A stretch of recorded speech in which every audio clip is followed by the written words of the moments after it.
গাড়ি রাস্তায় হঠাৎ বন্ধ হয়ে গেলে কি করবেন? গাড়ি রাস্তায় হঠাৎ বন্ধ হয়ে গেল। ভয় পাবেন না, জেনে নিন করণীয় ধাপগুলো।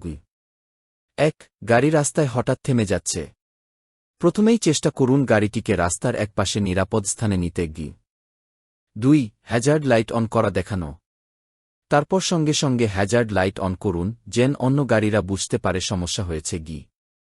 ৩. একজন ড্রাইভার নিরাপদভাবে গাড়ি থেকে নামছে। গাড়ি থেকে নামার আগে চারপাশ ভালোভাবে দেখে নিন। রাতে থাকলে রিফ্লেকটিভ ভেস্ট পরুন। ৪. ব্যাটারি চেক, ফুয়েল ট্যাঙ্ক দেখানো, ইঞ্জিনের ঢাকনা দেখানো। তারপর চেষ্টা করুন সাধারণ সমস্যাগুলো বুঝতে, ফুয়েল আছে কিনা, ব্যাটারির কানেকশন ঠিক আছে কিনা, বা ইঞ্জিন ওভারহিট করেছে কিনা। ৫. ফোনে কল করছেন। সমস্যা বুঝতে না পারলে কল দিন পরিচিত মেকানিক বা হেল্পলাইনে গিয়ে। ৬. গাড়ির পেছনে সতর্কতা ত্রিভুজ বসানো।